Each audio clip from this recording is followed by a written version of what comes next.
A long time ago in a galaxy far, far away. Good day, Phantoms firing off fantastic or follyful fun. I'm Unsilent, and this year marks the 25th anniversary of Star Wars Episode 1, The Phantom Menace. For Star Wars fans of a certain age, this was our first time seeing a new Star Wars movie in theaters. Though for Star Wars fans from a certain point of view, it's also the Star Wars movie that ruined Star Wars. Which every Star Wars film has apparently done for the last 25 years.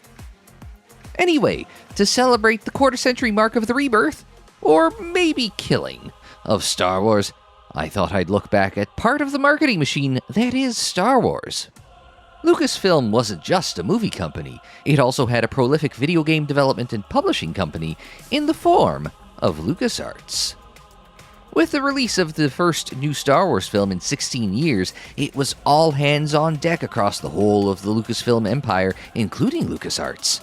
To mark the release of The Phantom Menace in May 1999, and continuing through the end of 2001, LucasArts released 16 different Episode 1 related games. So let's take a look back at all 16 Star Wars Episode 1 tie-in games on this episode of the Retrospective. Hello, and welcome to the Retrospective, normally a series in which I look back at the games of yesteryear that I've played. Today, I change up the format a little bit. If there's one thing, above all else, that George Lucas proved with Star Wars, it's that retaining merchandising rights to your creations is a great way to become a billionaire. Okay, there's a lot more to Star Wars than that, but Lucas's greatest coup was trading some $500,000 in directing fees from 20th Century Fox in return for retaining a number of rights to Star Wars himself. That included the licensing and merchandising rights to Star Wars. Retaining those rights turned Star Wars into a multimedia juggernaut. Depending on the estimates you find, Star Wars has earned $30 to $40 billion worth of merchandising revenue and continues to earn Disney some $5 billion each year since it bought Lucasfilm. Not all of that is from action figures, lightsabers, and other tchotchkes. As I mentioned, Lucasfilm is also into video games. Through licensing, a number of Star Wars video games had come out as far back as 1982, with that year's tie-in game for The Empire Strikes Back released for the Atari 2600. Since then, hundreds of Star Wars video games have been released, whether they're directly tied to the movies, take place around or between the movies, or thousands of years away from the adventures of Luke Skywalker, Han Solo, and Princess Leia. While Lucasfilm Games, later dubbed LucasArts, has been making games since the mid-1980s, it wasn't until 1991 that they got into the Star Wars game. Sometimes, licensing agreements can be a double-edged sword, as Star Wars game licensing meant that LucasArts couldn't make their own Star Wars games until then. For Episode 1, Lucasfilm was sure to keep control of the video game merchandising in-house. Of the 16 games in question, all of them were published by LucasArts or its spin-off Lucas Learning. They weren't all developed in-house, though. 4 were not developed with any direct Lucas company work. While not all of the games were all-time greats, it wasn't always a case of LucasArts being spread too thin that resulted in some of the duds that came out of the merchandising machine that was The Phantom Menace. So where did LucasArts start its 16-game journey with The Phantom Menace? Well, with Star Wars Episode 1, The Phantom Menace, the video game. The first Episode 1 game to come out was the direct movie tie-in game that covered most of the major events of the new movie. If I released this video on May 18th, this video would have come out on the 25th anniversary of the release of the tie-in game. That's right, they released the game ahead of the release of the film. Given that it came out a day before the film, you could have spoiled The Phantom Menace for yourself if you played this, but there was less time to do that here than with the Revenge of the Sith tie-in game that came out 2 weeks before the film. Of course, you could have just read the spoilers online like Weird Al did to write The Saga Begins, his song about The Phantom Menace. Anyway, like most movie tie-in games, The Phantom Menace's tie-in game takes the general framework of the film script and gamifies it to make it a more exciting interactive experience. Given the importance of the game and the spoilers included, it might surprise you to find out that LucasArts didn't handle this game themselves. Instead, they handed it off to Big Ape Productions. If you haven't heard of them, it's because they've been closed for 21 years now. They have 5 games under their belt, and the ones of those you've heard of are not for good reasons. They started out with Herc's Adventures on the PS1, which was a beat-em-up style game that will look very familiar in a few moments. That was apparently their critical peak. Their trough, though, was either Simpsons Wrestling or MTV Celebrity Deathmatch, which are generally reviled by gamers and critics. After playing the Phantom Menace, I would have thought they would have tried to branch out from beat-em-ups, but maybe this actually was their forte. For the most part, I don't think I'd call the Phantom Menace a beat-em-up style game. Action-adventure sounds like the right generic genre title for this one. The gameplay loop is effectively run around until someone starts shooting at you, flail with your lightsaber, hope there aren't more than 2 enemies shooting at you, do a little platforming with questionable hit detection, and repeat. There are some small objectives thrown along the way, like finding items or opening doors. There are also some missions where you escort Jar Jar or the Queen, but fortunately, they're tankier than your character. Interspersed with all of this are moments with RPG-style dialogue. They don't impact much, but it shows off the game's voice acting. Coming back to it after 25 years, I realized that this game is the first one that I played with tank controls, which is probably why everyone feels so sluggish for Jedi when you're playing as Jedi. The camera is at such a high angle that it's almost overhead. The camera will occasionally pan around for conversations and some small scenes, but you can see the frame rate start to drop as a result. Combine the controls and the camera, and you're often trying to fend off attacks from off-screen, platforming is difficult, and it's not easy figuring out where you're supposed to go next if you can't see where you're going. While the Wikipedia summary of the game says that it was praised for its gameplay, I'm not sure how. Even back in the day, I didn't find it particularly fun. Yes, I own a PS1 copy of this game. I found back in the day the best approach to combat is to just stand in and trade, which is the opposite of how it looks in the movie. When I said you flail your lightsaber, I wasn't kidding. The attack and defend buttons are shared, so it's push square and swipe the lightsaber left and right in front of you. I'm never really sure if I'm attacking or blocking. Waving in the general direction of the enemies happens and you either survive or don't. It's generally the same with blasters. You can shoot at the enemy and hope you get them before they get you. Yes, your Jedi can use so uncivilized weapons. But in addition to playing as Obi-Wan and Qui-Gon, you will also have levels as Padme on Naboo and Captain Panaka on Coruscant. I couldn't find the source again, but I recall reading at one point, Panaka seemed more important in the script than in the film, so he got his own level where the Queen gets kidnapped by thugs as soon as she lands.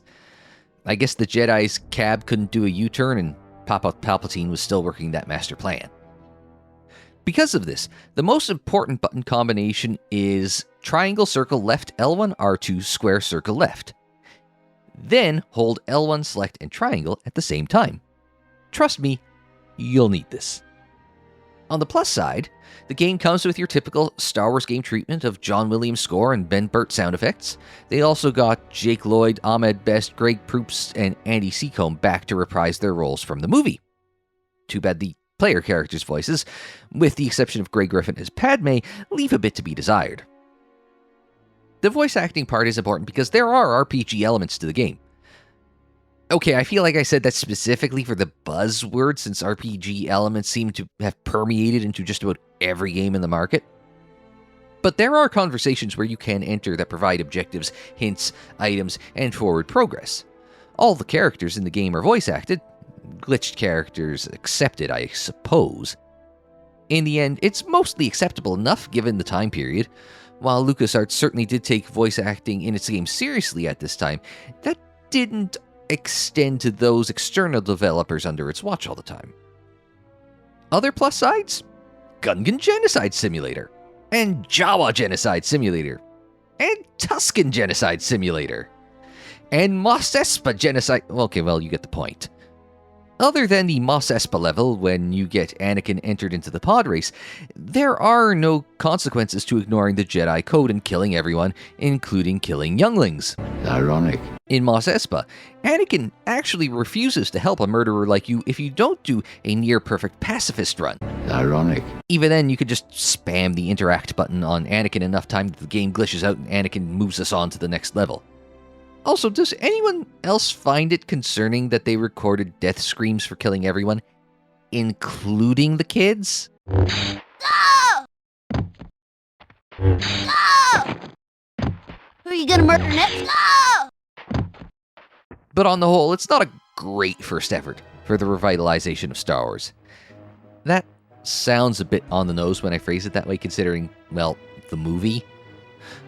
On the plus side, the game also contains the Duel of the Fates music video, which may spoil the movie as much as the game itself, even with its heavy use of behind-the-scenes footage. And probably to mark the game and movie's 25th anniversary, it was re-released earlier this year on PlayStation 5. Of all the Star Wars games from this period to re-release, okay, well, we'll see some doozies upcoming, but it's not like anyone was clamoring for the Phantom Menace to get back in the gaming zeitgeist. The next Episode 1 game that came out, people definitely wanted to play that one on modern hardware, and it did get a re-release in 2020. While the first Episode 1 game missed the mark, the next one to hit store shelves was the absolute best of the bunch. Those of us who were around back in 1999 remember the massive marketing blitz that surrounded the release of the Phantom Menace. I would describe the big pillars of marketing as the Jedi and the Sith, the Jedi and Darth Maul as the big selling points, and pod racing as the other major spectacle of the movie.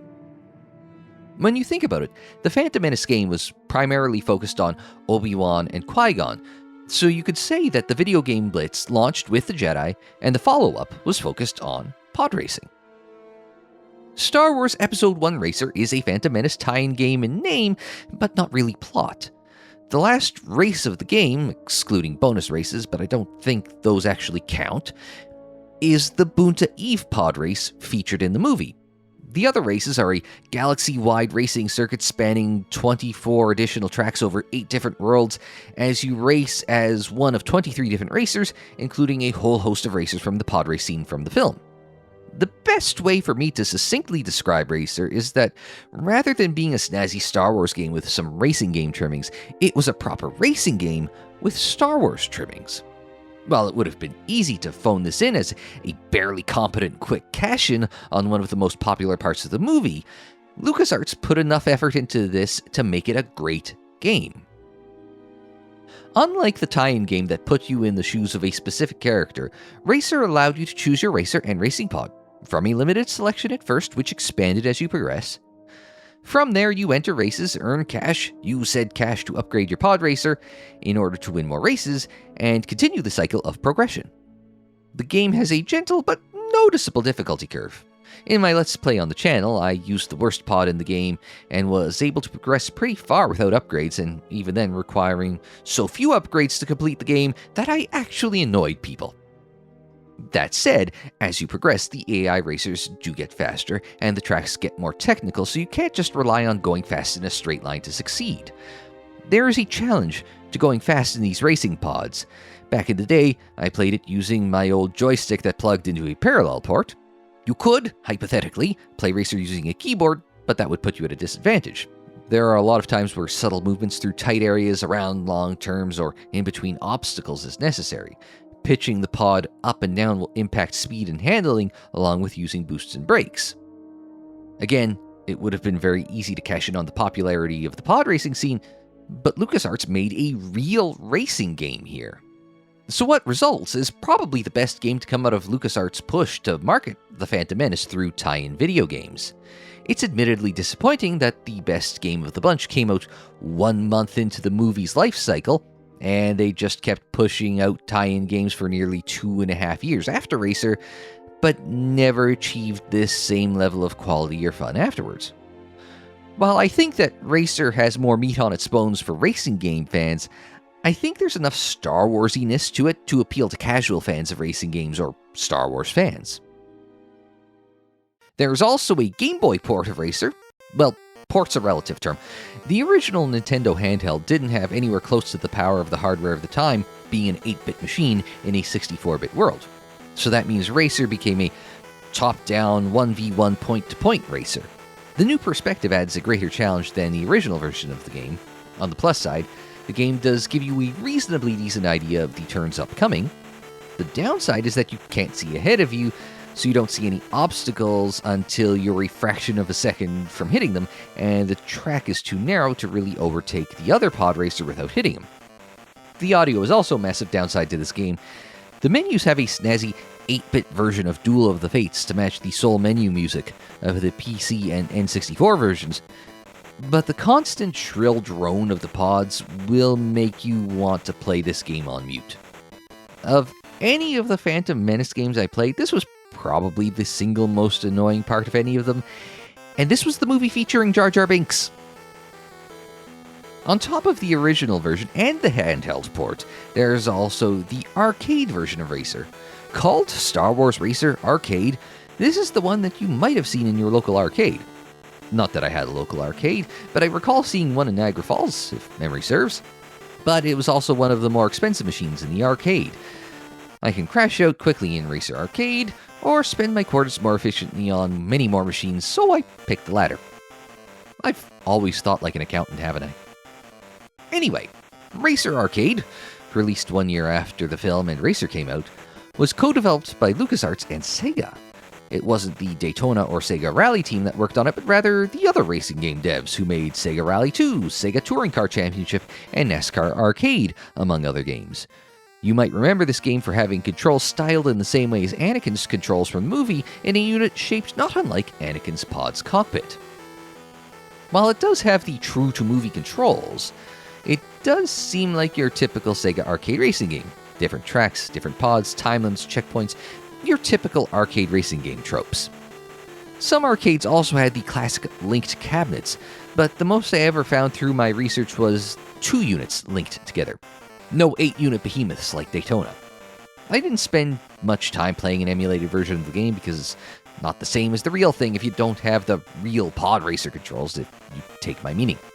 Without a damage model and lacking in track variety compared to the main game, you could argue that Racer Arcade is just there to look cool and eat quarters. That's not necessarily a bad thing if you can race with your friends like Daytona USA, but that really wasn't the goal of this arcade port. Like I said previously, it wasn't just LucasArts that was producing games for the Phantom Menace.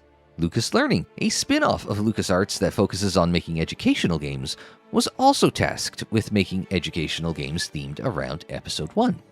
While I've played a fair few educational games back in my younger days, I can honestly say that the first effort from Lucas Learning for the Phantom Menace was a little different than what I was expecting or used to. The first educational game released for Episode 1 was the Gungan Frontier. It actually makes for an interesting trilogy with the first 2 games. Racer takes place primarily before Episode 1, the tie-in game obviously occurs during the movie, and Gungan Frontier is set after the Phantom Menace. Following the defeat of the Trade Federation and peace with the surface-dwelling Naboo, Boss Nass decides that the next step for the Gungans is to travel into space and colonize Omadun, a moon of Naboo that in canon is called the Water Moon, while the game depicts a more balanced surface. With the help of Jar Jar and R2-D2, you are tasked with creating a viable ecosystem on the moon to support a new Gungan underwater city. Why colonization was tasked to a Sith Lord and a war criminal, I don't know. Anyway, the game is supposed to teach you about how ecosystems work, including the food chain, the interaction between predators and prey, the balance of plant and animal, or flora and fauna if you prefer the Latin, the impact of a humanoid population, and how all these interact. You could take the easy or hard road with the difficulty. The easy mode hands you a predefined set of flora and fauna to use in your colony, while trying to balance your ecosystem by releasing complementary predators and prey when you release flora or fauna. The hard difficulty lets you pick your own flora and fauna to introduce and doesn't help you balance predators and prey. But since your goal is to create a Gungan colony, the game doesn't let you rest on your laurels of having an ongoing functional ecosystem. You also have to allow the Gungans to harvest resources to build their underwater colony. Don't let them harvest enough, the colony doesn't grow. Let them harvest too much, and the ecosystem collapses, which causes the colony to fail because there will be nothing left to harvest. This is where I found the game fell apart. Whether it's the easy or hard difficulty, finding the balance where the ecosystem and colony both thrive is the greatest challenge of the game. This is doubly complicated on the hard difficulty of the game, which has a limited number of flora and fauna that you can inject into the ecosystem, while the easy mode gives you an unlimited number of plants and animals that you can deposit on the moon's surface. Even with the simulation progressing at slow speed, everything happens so fast and the feedback is so poor that you can't keep up with the ecosystem to keep it and the colony thriving. In looking into Gungan Frontier, I learned about a game called Sim Life. It's also an ecosystem building and development game, but without the colony building. Sim Life also has features like planet customization, plant and animal evolution, and genetic manipulation. There's more depth to Sim Life than Gungan Frontier on paper. My first instinct was to compare this to Spore, but it's not really the same. Spore and its gaming predecessor, Sim Earth, are more what I'd call society-building games than ecosystem-focused games. Gungan Frontier seems like a Sim Life Lite mixed with a bit of Sim City, if the city building wasn't actually part of the gameplay loop. I feel as though there might be a game that I would enjoy in here somewhere, and if the player had more control over colony development and could use that to direct the harvesting of the ecosystem so as to allow the colony and ecosystem to grow and develop along a path that's more player-controlled, it would certainly make the gameplay both easier and more rewarding. Even sliders, rather than vague words to determine how much is harvested, would give the player enough control that it would seem less random in that part of the game. In its release state, harvesting feels like it's impossible to control, so getting the ecosystem and colony to work symbiotically enough so that both sides of the game's focus thrives is a near impossibility. While I realize that the focus of this game is supposed to be an ecosystem simulator for the purposes of education, it misses the mark on the education component because things happen without really explaining why it's happening. Maybe there's a manual to cover that off, but it's not always easy to find when playing Abandonware. And given that it's an educational game, perhaps having a character explain what the ecosystem is doing or short videos explaining how aspects of ecosystems interact would have better imparted the game's intended lessons. But that said, if you're not going to focus on the educational component, I would have expanded the colony building component so there's more of a game here, or at least a more obvious connection of the impact between the ecosystem and the colony. Like I said, there's a good game and good ideas buried in here. I just can't quite find them as presented. Also, a little Legends canon spoiler before we move on. The Legends/Old Expanded Universe comic Republic had a story arc in which the Separatists wiped out the Gungan colony from this game early in the Clone Wars. It doesn't share the same fate in current canon, but the predominant aquatic surface and Gungan colony remain from Legends. A few months down the road from Gungan Frontier, Lucas Learning was back with a much more youth-focused endeavor. Growing up, we had a few games back on Windows 3.1 that I would say fall into the youth activity and education genre, similar to Yoda's Challenge Activity Center. But because this is a Star Wars game, this needs a Star Wars-y premise. You are brought to the Jedi Temple by Obi-Wan Kenobi, and are immediately put into the tutelage of Yoda, as you address some unresolved matters on Tatooine and Naboo following the events of the Phantom Menace. It's all various educational-type puzzles with a Star Wars twist. Most revolve around some sort of puzzle solving, be it logical or spatial puzzles. There are some memory tests included as well as a grammar activity. It's nothing to really write home about. I get that I'm in the neighborhood of 30 years beyond the target age for this game. Maybe if I was 5 or 6 years old when the Phantom Menace came out, I would have been playing this instead of the tie-in game Eraser in 1999. Though I do wonder how long it would have taken 6-year-old me to be frustrated with what felt like the glacial pace and early repetition of most of the activities. And now for something different. Well, not in that it isn't an educational game. As we've established, a lot of this early run of tie-in games are from Lucas Learning. No, now is the time for us to look at Pit Droids. Now, when I saw there was a tie-in game called Pit Droids, I assumed that it would have something to do with physics or the mechanics of pod racers with some real-world parallels. Instead, it's a logic and reasoning puzzle game. Okay, I pulled that straight from the game's proper full name. It's not just called Star Wars Pit Droids, it's technically called Star Wars Pit Droids Logic and Reasoning. In Pit Droids, you have to drop arrows on the ground to direct the pit droids to a goal destination. It goes from as simple as moving the droids around some walls, to walking over some trigger lock spaces to unlock the exits, to directing droids through traps based on their colors or tools. Because of the different level layouts and criteria to allow droids to exit a level, there are over 300 puzzles in the game, as well as a puzzle creator with the ability to share created puzzles, giving you near limitless puzzles for you to solve. Well, I didn't have time to learn the nuances of this game, and that's a totally legitimate reason for the limited B-roll, and not at all an excuse. Critics liked it, with Computer Games Strategy Plus calling it the best use of the Star Wars Episode 1 license. I mean, 4 months was a long time in the past, so it might have been easy to forget Racer. It even had a good run at the Cody Awards put on by the Software and Information Industry Association. Pit Droids shares the arcade/action/adventure/role-playing games Best Product Award with another game, but lost the game's Best Product Award to that same other game. That game that split an award with Pit Droids and beat it to the other award? It was only Half-Life. And so ends the only time that you will ever see an educational Star Wars game and Half-Life mentioned in the same sentence. But it's not the easiest of the educational assortment that was developed for Episode 1, but puzzle games have never been my strong suit. I'd say it leans on the trial and error in which you develop a theory or hypothesis about how to solve the puzzle before giving it a shot. The reset and try again buttons definitely give you plenty of opportunities to try different things. Maybe I've just been too coddled by modern games, or I'm too lazy to keep trying, but a hint button wouldn't have gone unappreciated.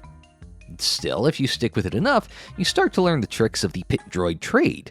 Realistically, the problem here is that this is the 5th of 16 games to look at, so I don't exactly have time to master everything in every game.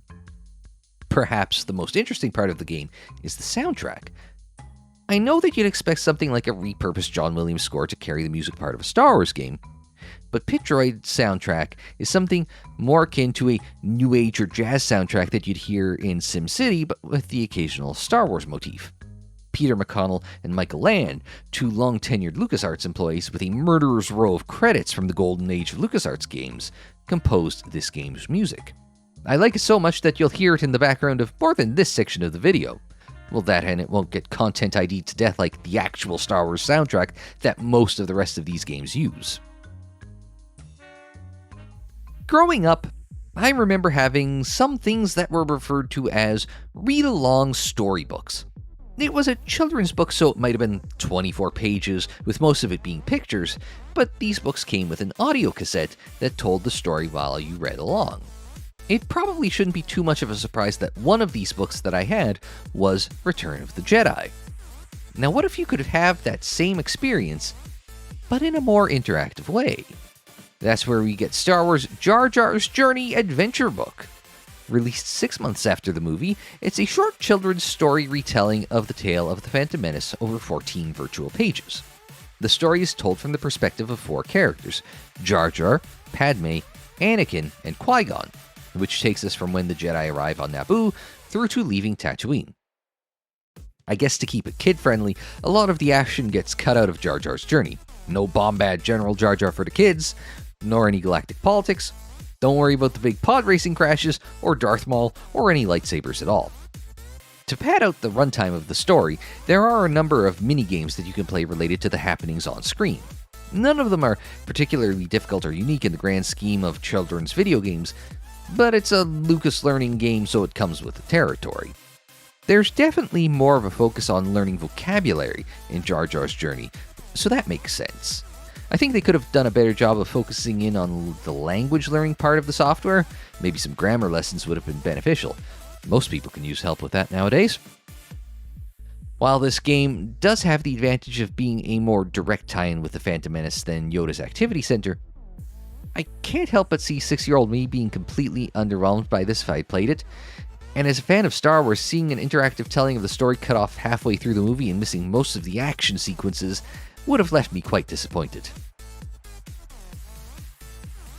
So what do you do when you have a smash hit game and people want more? Clearly, you hand it off to the education department and let them do something completely different. Keeping more in line with Yoda's Activity Center and Jar Jar's journey than Gungan Frontier and Pit Droids, Star Wars Anakin Speedway isn't a racing game, but it's still about pod racing. Officially titled Star Wars Anakin Speedway Build and Drive, the game sees you design pod racing tracks and then drive them as racers from The Phantom Menace. In a tie-in from Episode 1 Racer, you can build your track on Tatooine, of course, as well as 2 planets featured in Racer, Barunda and Ando Preem. Each track is divided into 6 sections. You design the track by switching tiles of those 6 sections, preferably linking together a completed track, and then test driving them. And that's about it. There's nothing in the way of rewards or achievements that I was able to find in this game, just a little bit of playing around. Maybe you learn a little, maybe you don't. Of the Lucas Learning entries that we've covered so far, I'd say this is the weakest of the bunch in terms of gameplay and education value. They don't even let you really drive the pods either. There's room for introductory lessons about physics or maybe even things like geology, but this whole game just feels like a missed opportunity. Good news! We're getting a break from the Lucas Learning stretch of Phantom Menace games just in time for the home video release of the Phantom Menace. Oh yes, it really was 10.5 months between the theatrical release of Episode 1 in May 1999 and the VHS release in April 2000. Nowadays, the gap between theatrical release and release on a streaming service is in the 45 to 90 day range. Back then, they couldn't just upload the movie. They had to adjust the film to display on a 4x3 CRT TV screen rather than a wide cinema screen.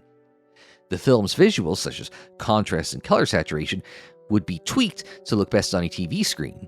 Then the master and submaster copies of the film had to be made for duplication purposes. And then they had to duplicate the film onto your home copy for VHS. Depending on the facility, duplication might be done in real time, meaning each copy of The Phantom Menace ran over 2.25 hours to make. Sure, they had multiple copies going at the same time, but they still had to pump out millions of copies.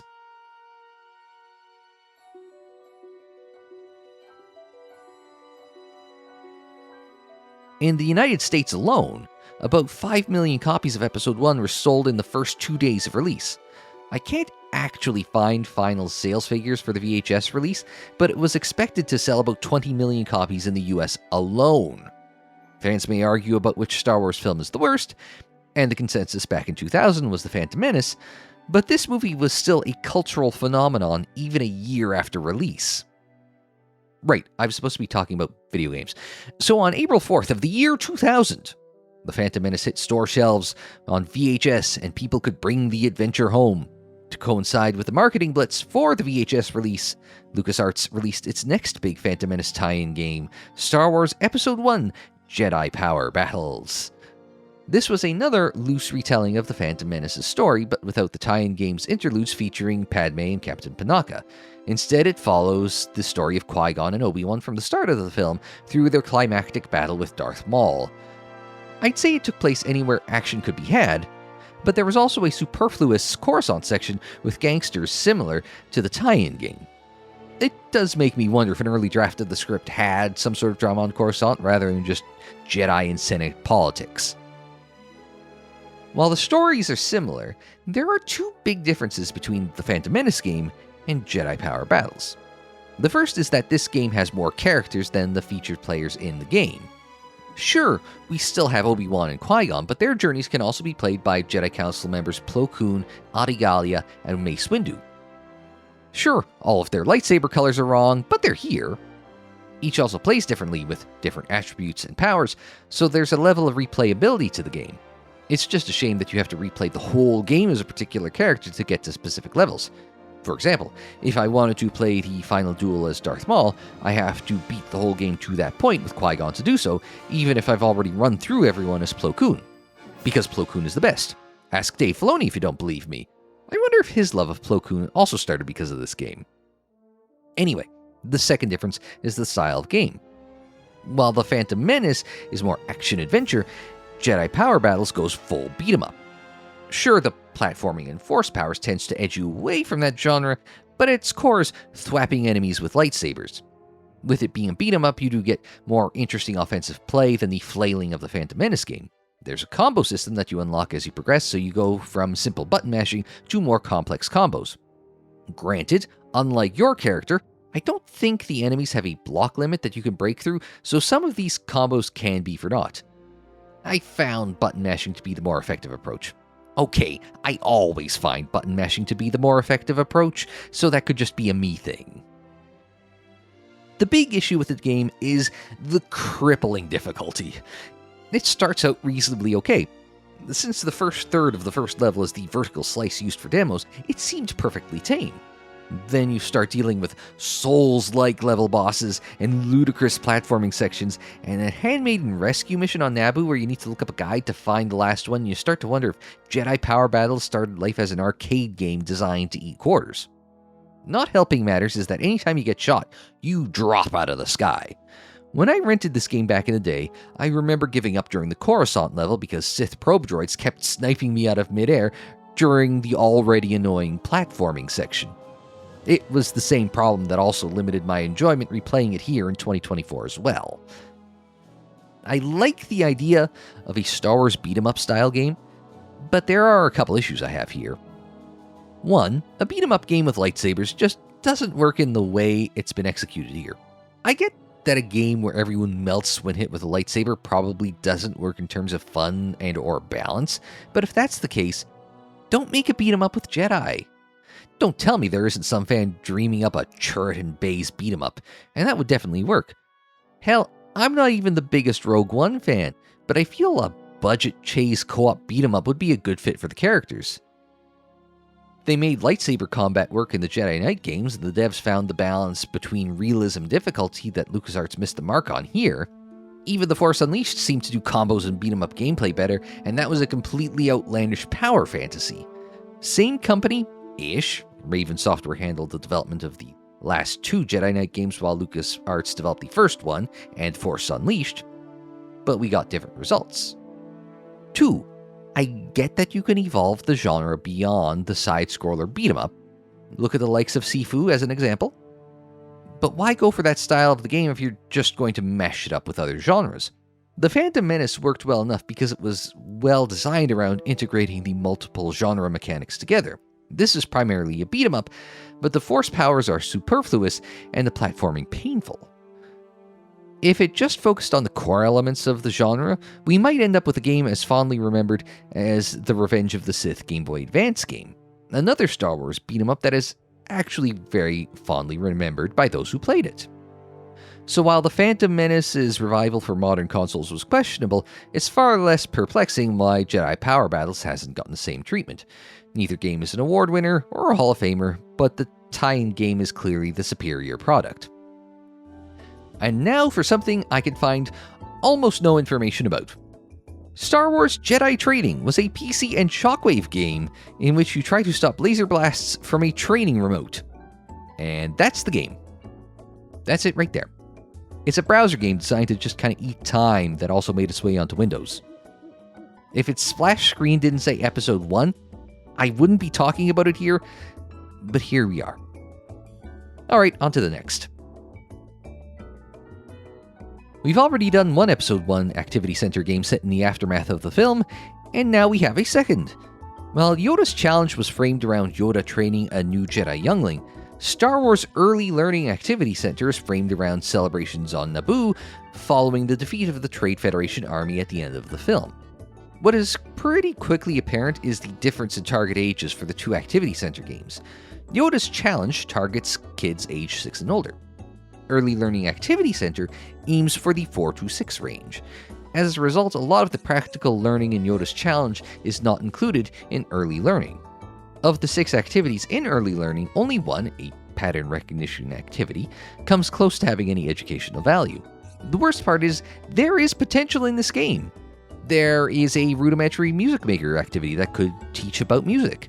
The creature sorter doesn't really challenge you because it just hands you the sorting solution in the form of pictures or colors. Even the puppet show could have covered vocabulary, sentence structure, or story structure, like some other educational games, but didn't. I get that these games aren't for me today, but I still have a hard time seeing 30-plus years younger Steve not quickly running into diminishing returns when playing some of these games. At the very least, the next entry was a step up. Of course, I'm biased because I'm an accountant. Okay, accounting is really just addition and subtraction in line with the application of long, boring, and occasionally convoluted rules, meaning very little complicated math is actually involved in my job. But people think I must have loved math to become an accountant. I was just good at it. Anyway, Star Wars Math, Jabba's Game Galaxy, is a game built around developing math skills without pushing you too hard without help. I'd say it's more similar to Yoda's Adventure than Early Learning Activity Center in terms of target age, as well as having a decent theme underpinning it. Your ship crashes on Tatooine after failing to navigate the asteroid field above the planet. You know, the same one in Rebel Assault and literally nothing else? To repair your ship, you have to visit the planet's only junkyard, where Watto holds you up for cash to get the parts you need to fix your ship. To earn that cash, you have to gamble. I'm not even really kidding. There are 4 games in Jabba's Game Plaza for you to play.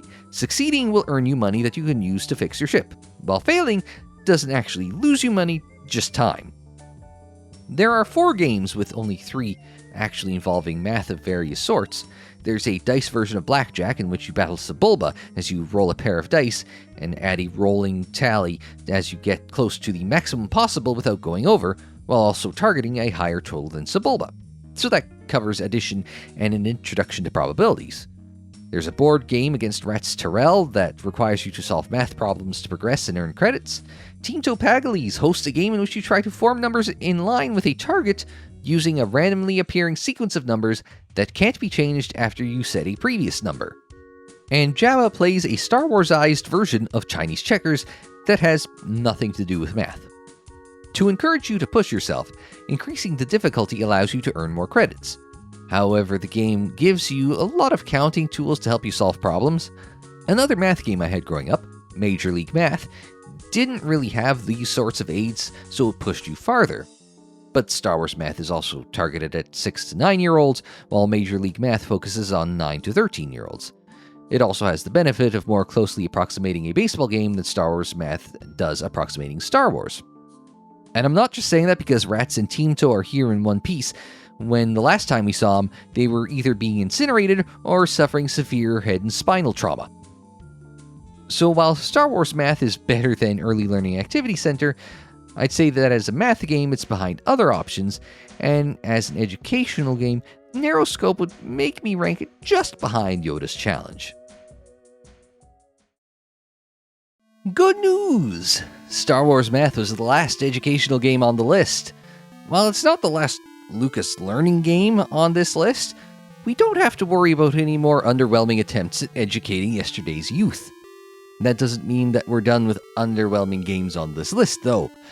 I know that Star Wars under George Lucas focused on the journey of Anakin, but their prequels definitely had a heavy dose of Obi-Wan's story as well. So when one of your featured characters gets their own game, that isn't an educational game, you'd think that you would throw everything you could at it. Instead, we got the first entry in a very limited Star Wars license between LucasArts and THQ that allowed THQ to develop and publish Star Wars games on Nintendo's Game Boy consoles. I actually played one of the games made under this agreement previously on the channel in the run-up to Solo in the form of Flight of the Falcon. It's generally considered to be one of the worst Star Wars games ever made.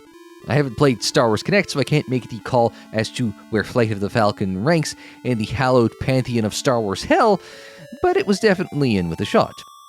Anyway, Star Wars Episode 1, Obi-Wan's Adventures, stars Jedi Master Yaddle as... Okay, nothing's ever starred Yaddle. Why did they even put Yaddle in Episode 1 anyway? Did the first attempt at making a young Yoda puppet turn out that weird that it couldn't be Yoda, but they also didn't want to scrap it? Right, where was I? Obi-Wan's Adventures stars Padawan Obi-Wan Kenobi as we go through another retelling of the events of Episode 1. We go from the Trade Federation control ship to Naboo, then skip to a new Coruscant level before returning to Naboo.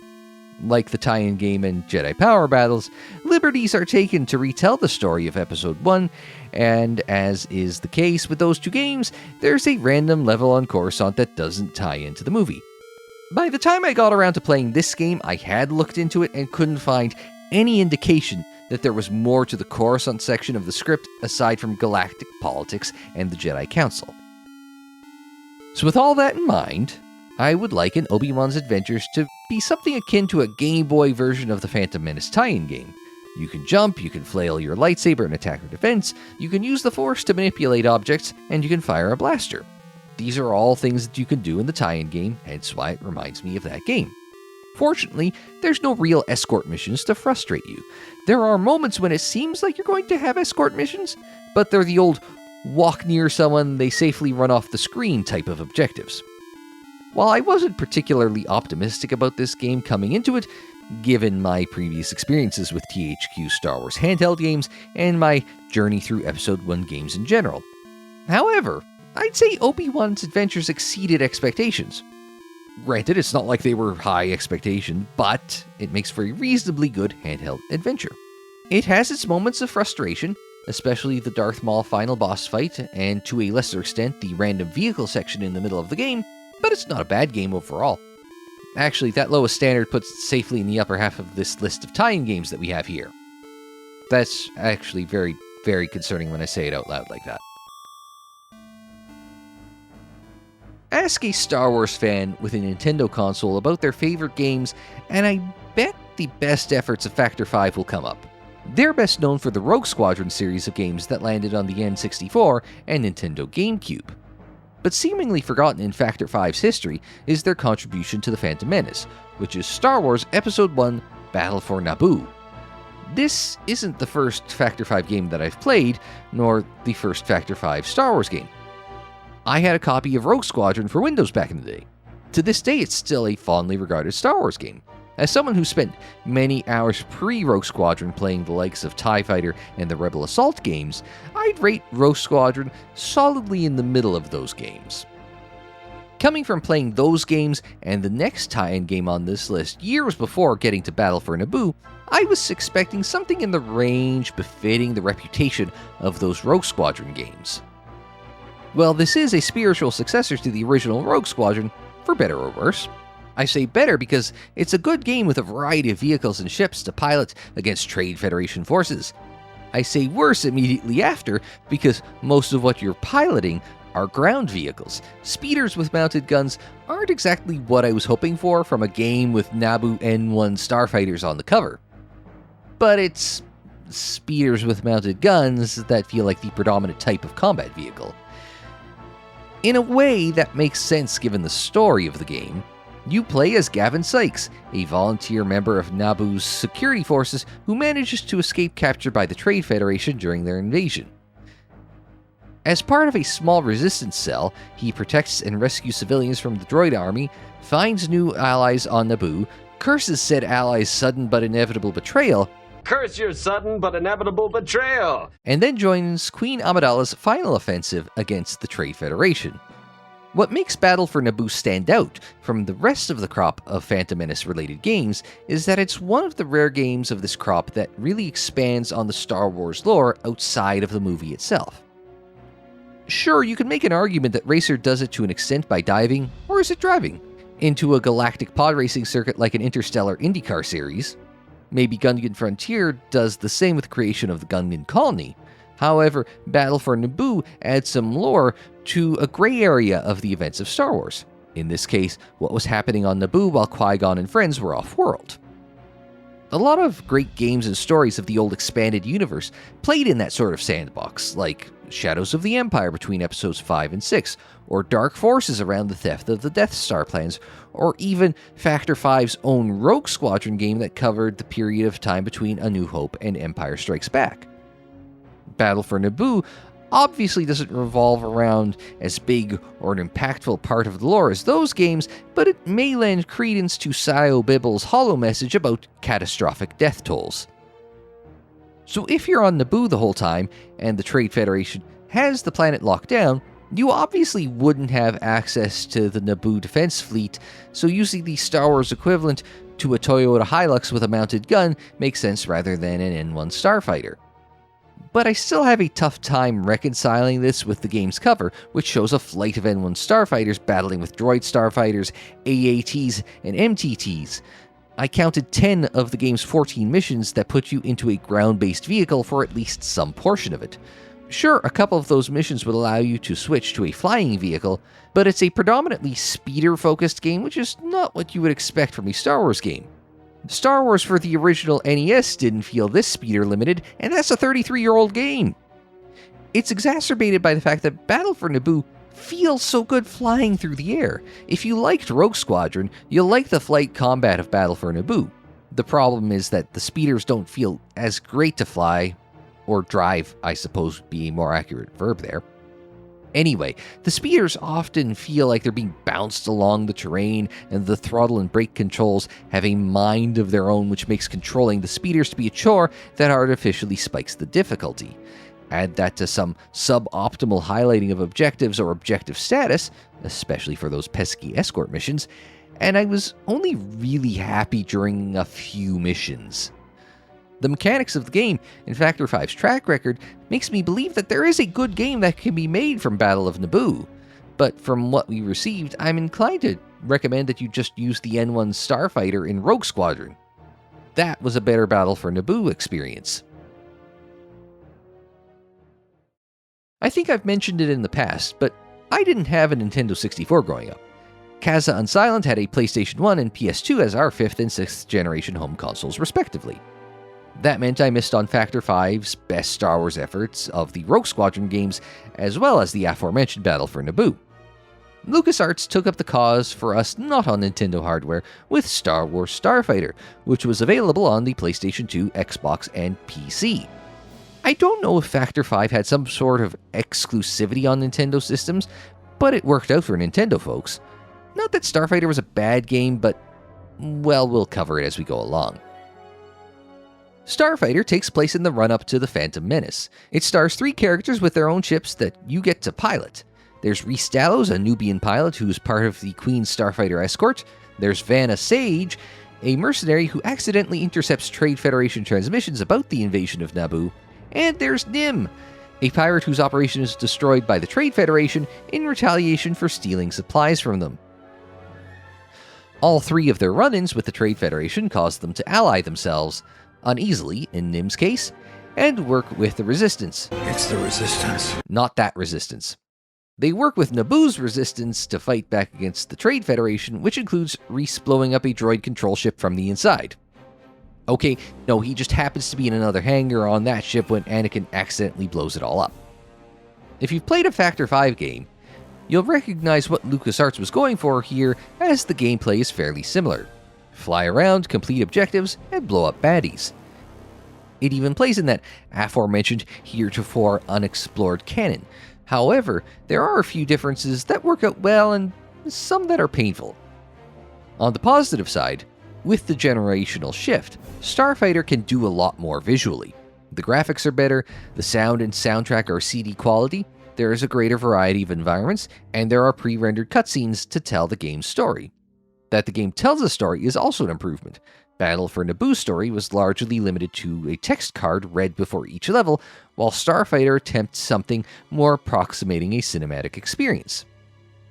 From a gameplay perspective, having 3 different ships makes for some nice variety in the missions before you factor in the varying objectives in each mission to help create more variety.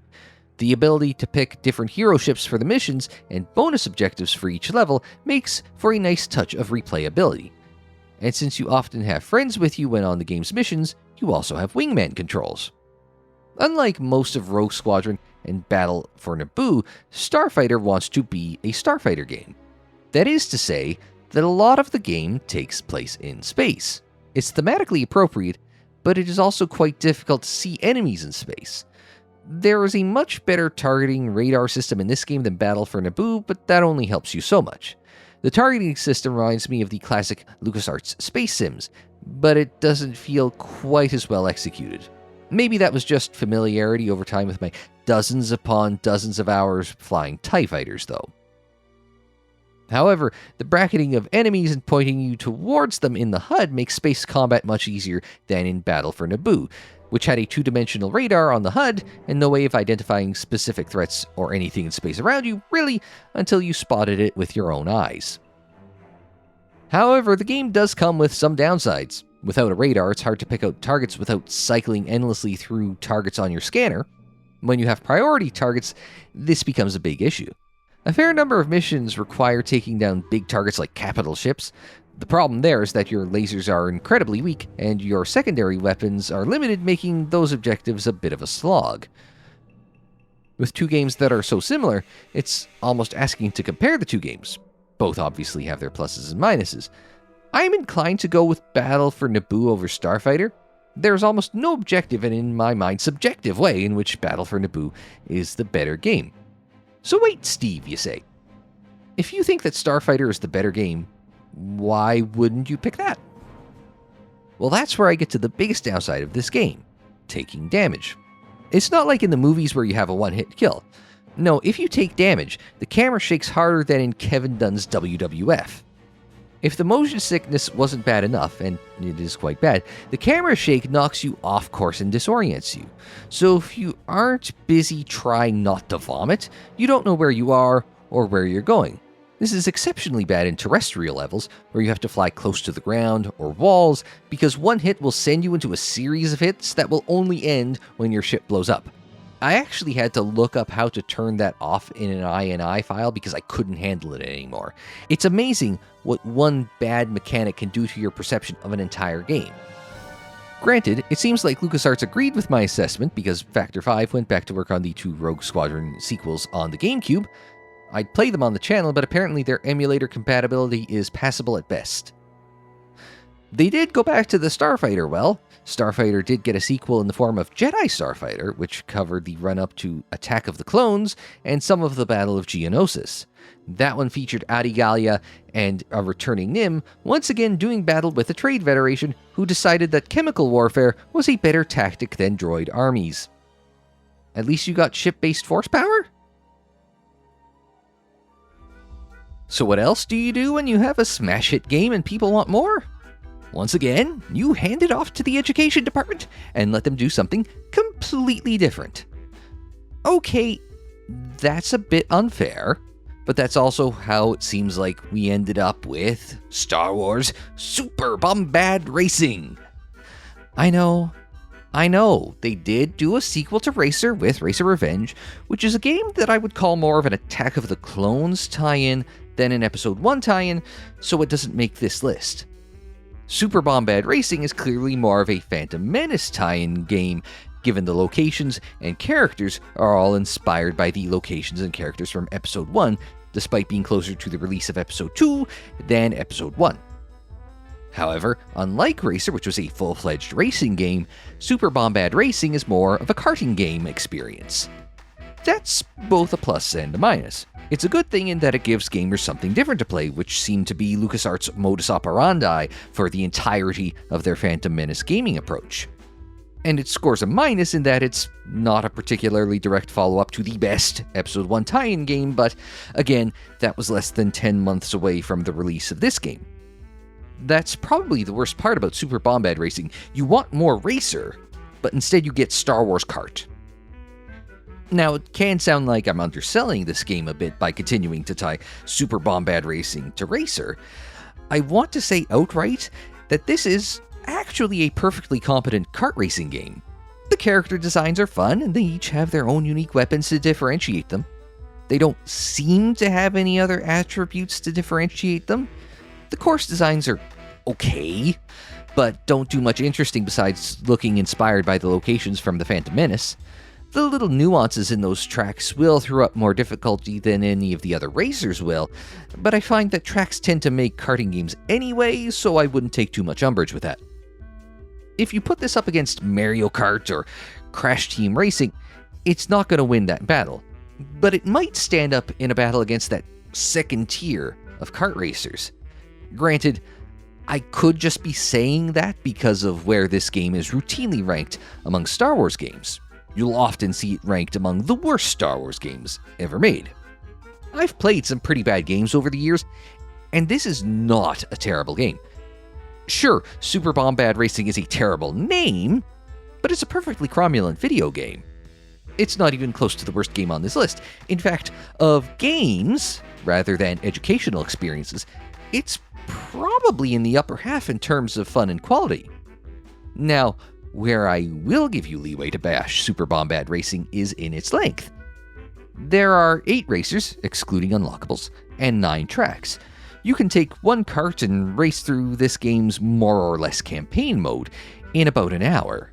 I did that in my first time playing through the game, in a video you can find on the channel. Even How Long to Beat pegs this at about 2 hours in length.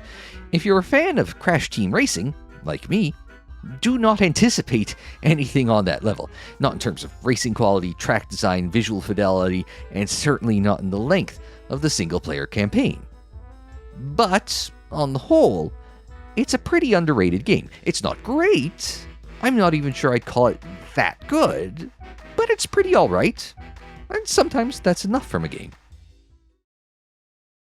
There's part of me that just wants to copy and paste my preamble from Obi-Wan's adventures into this next section of the video. Just because we've reached the final game that I'm covering in the video does not mean that we're closing on a high note, though. Star Wars Obi-Wan released so late in the Phantom Menace hype cycle that you'd be forgiven for assuming that it's actually a tie-in for Attack of the Clones. That's because it came out 6 months before Episode 2, making it a release 30 months after the release of Episode 1.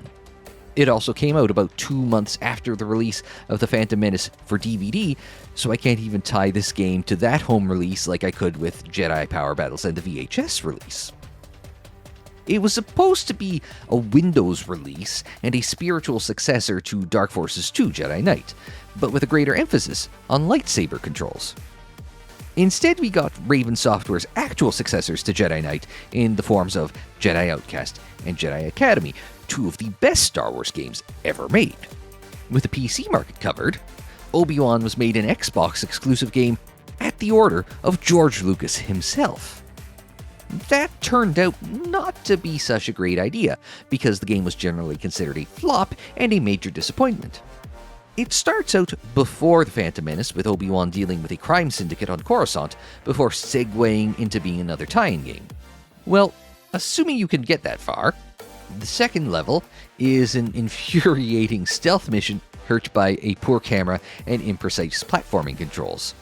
It's a worse version of that same type of level in Jedi Outcast, if you want a comparator. And the idea of a greater emphasis on lightsaber controls didn't seem to go anywhere. You push left on the right thumbstick to swing your saber through from the left, same thing for slashing from the right, and overhead slash is pushing forward, and blocking is pulling backward. Unfortunately, you don't have much in the way of fancy tricks or combos because you can't string moves together. In less than 3 years from Obi-Wan's release, EA Sports put out their first Fight Night game, which included a combo system using the right thumbstick. Even Ape Escape, a game released in 1999 for the PlayStation 1, had better, smoother controls using the thumbsticks for its unlicensed lightsaber equivalent than what was in Obi-Wan. If you want to emphasize lightsaber combat in a game, you need to put a little effort into it to make that happen. I'd like to say more about this game, but Xbox emulation just isn't at the level of PlayStation, PS2, Game Boy, or old version of Windows emulation that we've seen otherwise in this video, so you just have to deal with a brief recap and whatever footage I was able to gather. At the start of Family Guy's Blue Harvest episode, there's a little description of Star Wars as a story of love and loss, fathers and sons, and the foresight to retain international merchandising rights. While scats of action figures, toys, expanded universe novels, video games, Halloween costumes, and other trinkets and gimmicks since 1977 would certainly demonstrate the value of retaining merchandising rights, I don't think that Star Wars ever demonstrated how valuable that was to the LucasFilm empire than with The Phantom Menace. Honestly, I'm not sure there was a better time to grow up as a Star Wars fan than from the launch of Shadows of the Empire in 1996, through the special editions in 1997, and then the release of The Phantom Menace in 1999 to kick off the prequel trilogy.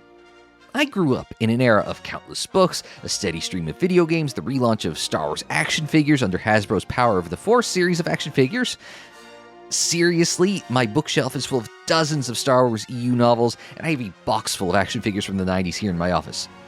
One day I have to redecorate in here with a proper Star Wars themed setup.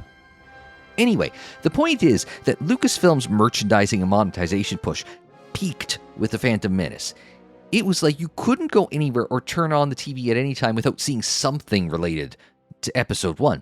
People may have complained about how much The Phantom Menace sucked, or how George ruined their childhoods, and we've just spent the last decade doing that song and dance again with the sequel trilogy. And I just inadvertently invited that into my comment section, and I already wish I hadn't. But when I keep calling this movie a cultural phenomenon, I wasn't kidding. You had to be there. But in 1999, Star Wars was back, and I'm not sure that it didn't feel to my generation what it must have been like when Star Wars became a cultural phenomenon in the late 1970s. As this video took painstaking length to go through, a large portion of Lucasfilm's efforts to merchandise The Phantom Menace was through video games. As much as they tried to take an all-ages approach to what they made for Episode 1, unfortunately, they didn't exactly have a high success rate with that. Most of the education games felt like they tried very hard to find a way to wedge educational tools and lessons into Star Wars, and it didn't come off particularly naturally, and didn't seem particularly as useful a learning tool as I've seen in other educational games. So are there any must-play games to have come out of The Phantom Menace? Well, Racer, obviously. That's an all-time great Star Wars game. Obi-Wan's Adventures and Starfighter are pretty good games. Not must-play, but definitely in the upper echelon of Episode 1 games. On the educational side, it's Pit Droids, and then everything else is down a tier. I'd say Yoda's Challenge and Jabba's Game Galaxy are in that honorable mention tier from the Lucas Learning crew. And so ends my long look through video games about Star Wars Episode 1, The Phantom Menace. Like I said earlier, this movie was the first experience of new stars in the theater for my generation, so I imagine that we aren't just attached to the films, but also the games about this then new Star Wars. As such, I imagine there are more than a few memories that you are welcome to share in the comments down below. On your way to the comments, don't forget to hit that like button, subscribe if you're new, share on social media, follow on social media. The social media handle is Unsilent On Air for Twitter, Facebook, Instagram, TikTok, and more. And don't forget there are plenty more looks at classic and not so classic games in the playlist. They're on the screen in the description down below, and more videos anytime on the channel page. And until the next time, I'm Unsilent. Thanks very much for joining me. Like, share, subscribe, and we will see you next time.